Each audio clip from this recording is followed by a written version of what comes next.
Ladies and gentlemen, it's good to be here with you today. We're gathered not just by chance, but because something inside each of us is searching for more. More meaning, more direction, more assurance that we're not alone in this journey called life. The topic I've chosen for us is this: feeling lost. God cares about you. Now, I've traveled this road myself, and I've seen it in the eyes of thousands who've come to seminars just like this one. That quiet desperation when the path ahead seems foggy, when the dreams you once had start to fade and you wonder if anyone upstairs is paying attention. But here's the good news I've learned over the years.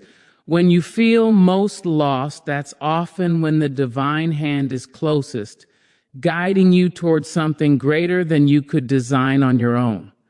Let me share a story that illustrates this powerfully.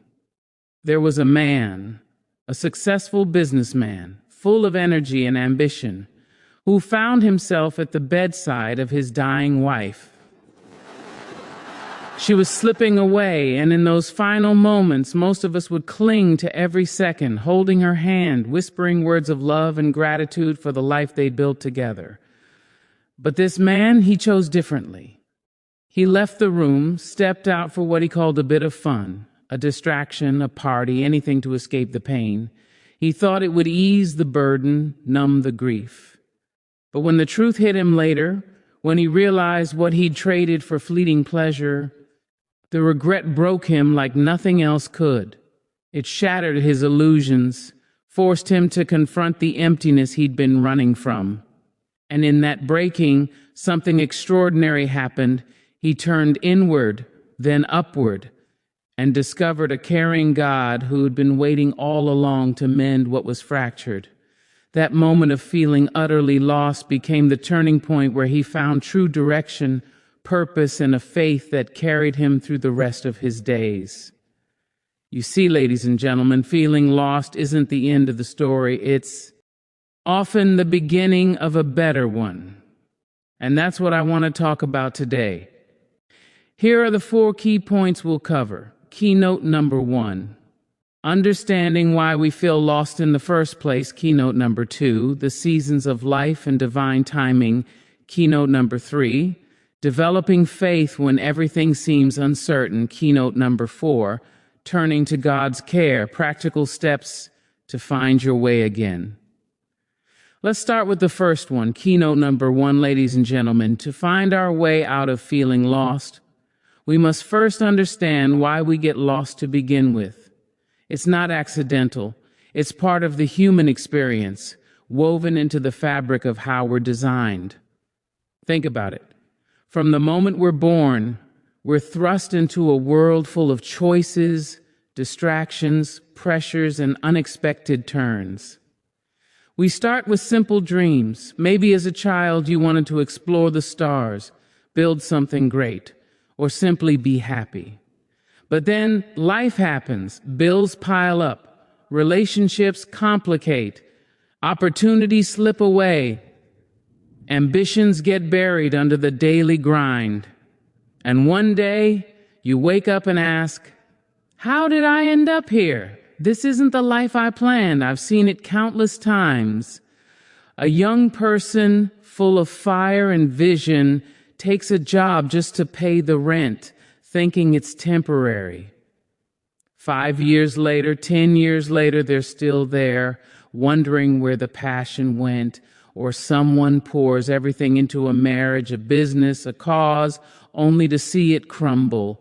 The disappointment settles in like a fog, and suddenly the map you thought you had doesn't match the territory anymore. You feel adrift, disconnected, like you're wandering in a wilderness with no landmarks in sight.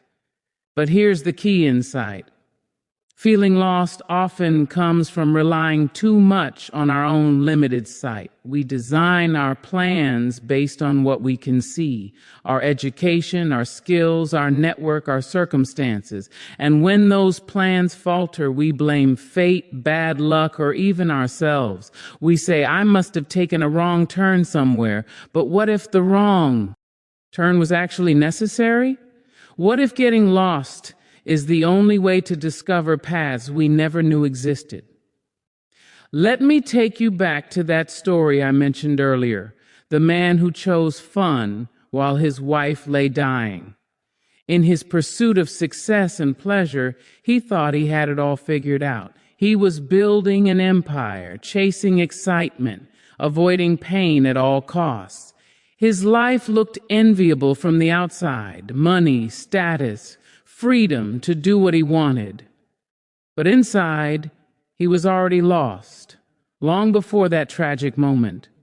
He was lost in self-reliance, in the illusion that fun and distraction could fill the deeper voids. He prioritized fleeting highs over eternal truths: love, fidelity, presence in the face of suffering.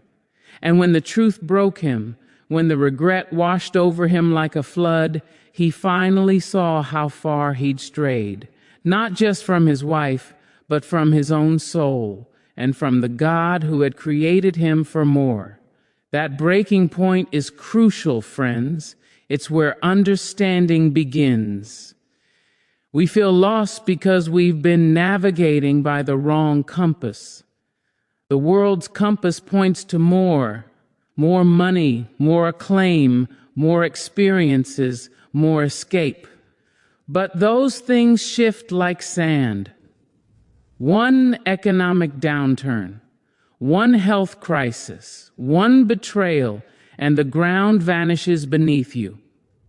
I remember my own early days working odd jobs, scraping by, feeling like I was going nowhere. At 25, I was broke, discouraged, looking around at others who seemed to have it together. I felt lost because I was measuring my life by external markers: bank accounts, titles, possessions. But those are fragile guides. They don't account for the deeper currents of life. Now consider the biblical perspective, which has shaped so much of my thinking over the years. The scriptures are full of people who felt profoundly lost. Think of the prodigal son. He took his inheritance, chased fun and freedom in a distant land, only to end up broken, feeding pigs, wishing for their slop.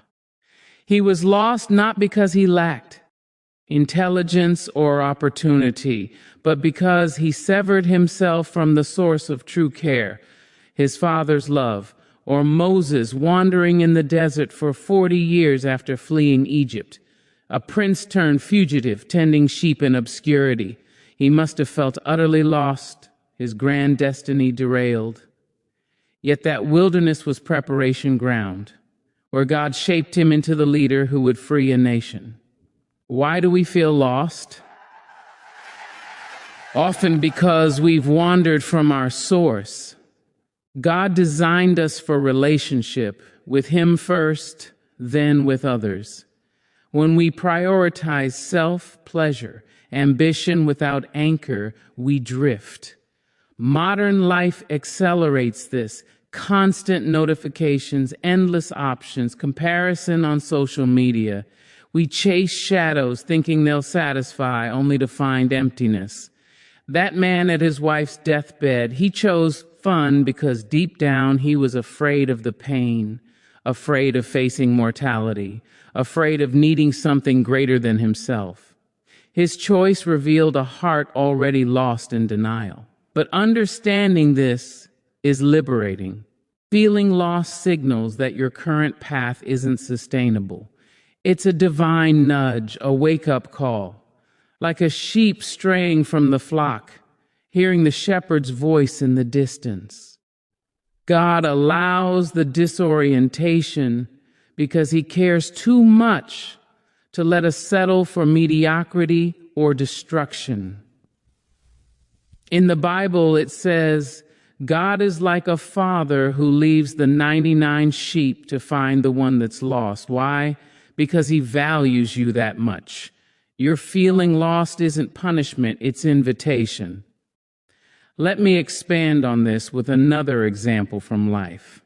I once mentored a woman who had climbed the corporate ladder, vice president by 40, big salary, corner office. But she came to me in tears saying, "Jim, I feel completely lost. I've achieved everything I set out to, but it feels hollow. We dug deeper, and it turned out she'd sacrificed family, health, and faith along the way. Her compass had been success, as the world defines it.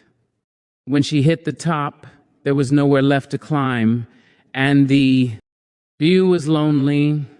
That lost feeling broke through her defenses, forcing her to question everything. And in that questioning, she rediscovered God, not as a distant force, but as a caring father who'd been pursuing her all along.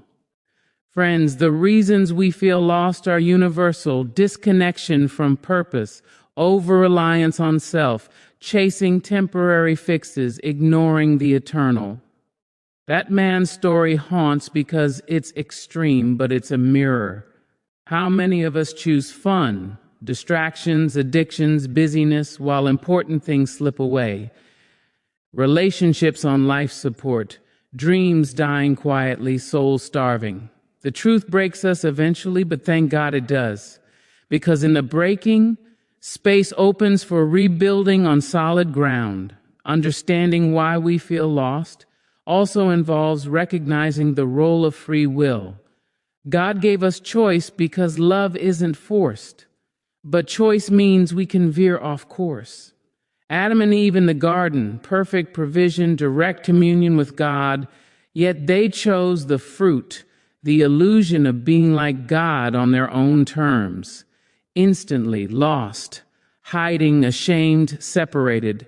Humanity's story ever since, trying to find our way back without the mapmaker. In my own life, hitting bottom at 25 was my garden moment. Broke financially and spiritually lost. But a mentor pointed me toward better philosophy, better faith. He reminded me that God cares enough to let us feel the weight of wrong choices so we'll turn back.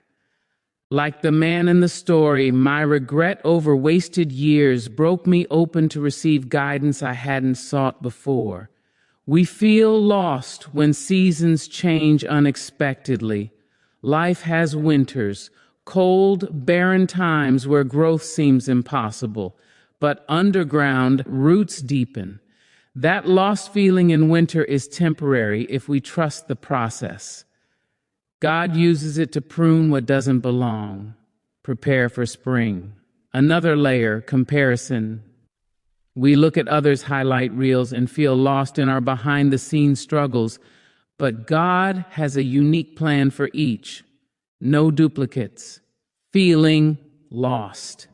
Here comes from envying someone else's journey instead of walking yours faithfully, or fear.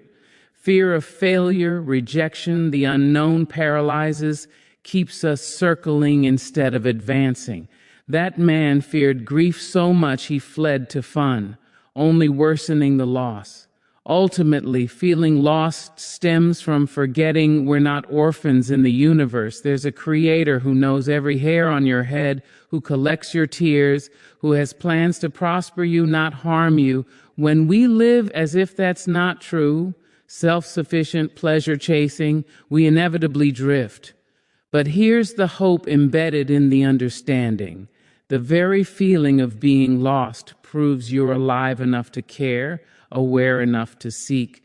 Dead things don't feel lost, and God specializes in finding the lost.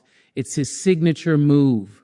The parables of the lost coin, lost sheep, lost son, all point to a God who rejoices more over one repentant wanderer than 99 who never strayed. So, as we grasp why we feel lost, wrong compass, disconnection, seasons, fear, forgetfulness, we position ourselves for the turnaround. That man, broken by truth, eventually found peace in surrendering to God's care. He rebuilt his life on faith, became a testimony that priorities matter eternally. Ladies and gentlemen, this understanding isn't to condemn, but to illuminate. Your lost feeling isn't the final verdict. It's the starting line for rediscovery. God cares deeply personally. He's not aloof watching you flounder. He's the shepherd calling your name in the dark. Expand this further in philosophy.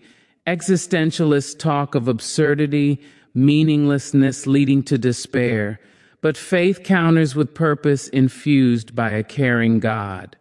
Without that, we're lost indeed. With it, even deserts bloom. Practically journal why you feel lost today. List the choices, distractions, fears, see the patterns. That's step one to correction. Stories abound, David in Psalms crying, "Why have you forsaken me?" Yet affirming God's nearness. Job lost everything, questioned deeply, yet emerged declaring, "I know my Redeemer lives." Your story fits here too. The why of lostness is multifaceted, but the who, the caring God, remains constant. Keep digging. Lostness often peaks just before breakthrough, like the Israelites at the Red Sea, trapped, lost in parted waters. Or Paul, blinded on Damascus Road, literally lost sight, gained eternal vision. That man's regret, though painful, led to redemption. His truth-breaking moment birthed faith. So embrace the understanding, it's the foundation. Without knowing why the ship is off course, you can't reset the sails. We feel lost because life is bigger than our plans, and that's good, because God's are better. In business, I've seen companies lost in market shifts, but those who understand the why pivot and thrive. Personally, same, understand the drift, correct course. Ladies and gentlemen, this first keynote lays the groundwork. Feeling lost has reasons rooted in our humanity and choices, but always met by divine care waiting to guide us home.